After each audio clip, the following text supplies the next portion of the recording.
मैं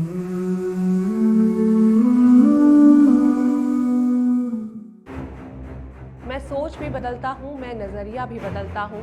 मिले ना मंजिल मुझे तो मैं उसे पाने का जरिया भी बदलता हूँ। बदलता नहीं अगर कुछ तो मैं लक्ष्य नहीं बदलता हूँ, उसे पाने का पक्ष नहीं बदलता हूँ।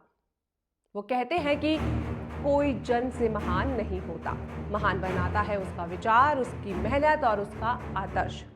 नमस्कार, आप देख रहे हैं आरएन टीवी उत्तर प्रदेश। मैं हूं आपके साथ मेघा शंकर, जिसने देश की महिलाओं के नाम पूरा जीवन करने और उनके अधिकारों के लिए खूब संघर्ष करने वाली भारत कोकिला यानी Nightingale of India Sarojini Naidu. वो देश की पहली महिला राज्यपाल और तो और कांग्रेस की कमान संभालने वाली पहली महिला थी। भारत की आजादी में भी उनका अहम रोल रहा। सरोजिनी नायडू का जन्म 13 फरवरी 1879 को हैदराबाद में बंगाली परिवार में हुआ था। पिता अगोरनाथ चट्टोपाध्याय साइंटिस्ट थे और मां सुंदरी देवी बंगाली कविताएं लिखती थी। सरोजनी नायडू के भाई हरेंद्र नाथ भी एक कवि थे। 8 भाई बहनों में वो सबसे बड़ी थी। घर में लिखने पढ़ने के माहौल का उन पर काफी असर पड़ रहा था और 12 साल की उम्र में कविताएं लिखनी शुरू करती थी। सरोजनी नायडू ने 12 साल की उम्र में ही मद्रास यूनिवर्सिटी में मैट्रिक परीक्षाएं टॉप की। इसके साथ ही उनकी प्रतिभा को देखते हुए हैदराबाद के निजाम कॉलेज में उन्हें एडमिशन मिला। 16 साल की उम्र में हायर एजुकेशन के लिए इंग्लैंड चली गईं। वहाँ किंग्स कॉलेज लंदन और गिरटन कॉलेज से अपनी पढ़ाई पूरी की। सरोजनी नायडू की शादी 19 साल की उम्र में डॉक्टर गोविंद राजालू नायडू से हुई। 1914 में उनकी मुलाकात पहली बार महात्मा गांधी से हुई।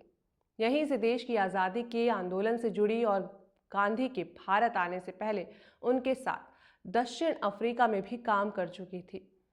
आज के समय में भी महिलाओं को बांधा जाता है, वहीं सरोजनी नायडू अफ्रीका से आज़ादी की लड़ाई लड़कर आ रही थी। 1925 में उन्हें भारतीय कांग्रेस का अध्यक्ष बनाया गया। वो पहली भारतीय महिला थी जो कांग्रेस की कमान संभाल रही थी और सन 1947 में भारत को स्वतंत्रता मिलने के बाद सरोजनी नायडू को संयुक्त प्रांत यानी उत्तर प्रदेश की पहली महिला राज्यपाल नियुक्त किया गया। ये उनके लीडरशिप और स्वतंत्र देश को आत्मविश्वास देने की क्षमता में सम्मान दिया गया था। उन्होंने 15 अगस्त 1947 से 2 मार्च 1949 तक अपने अनटाइमली डेथ तक इस पद को संभाले रखा।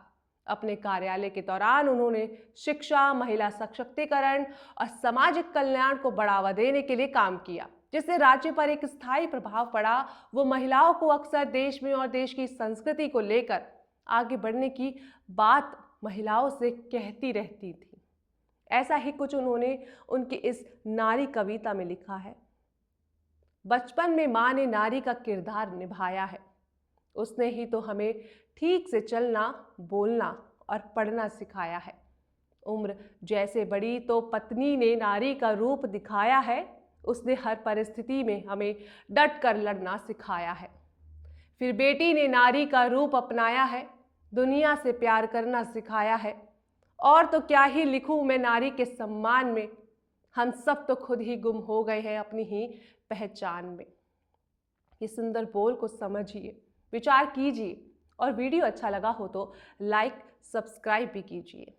मिलेंगे कल नई कहानी के साथ। नमस्कार।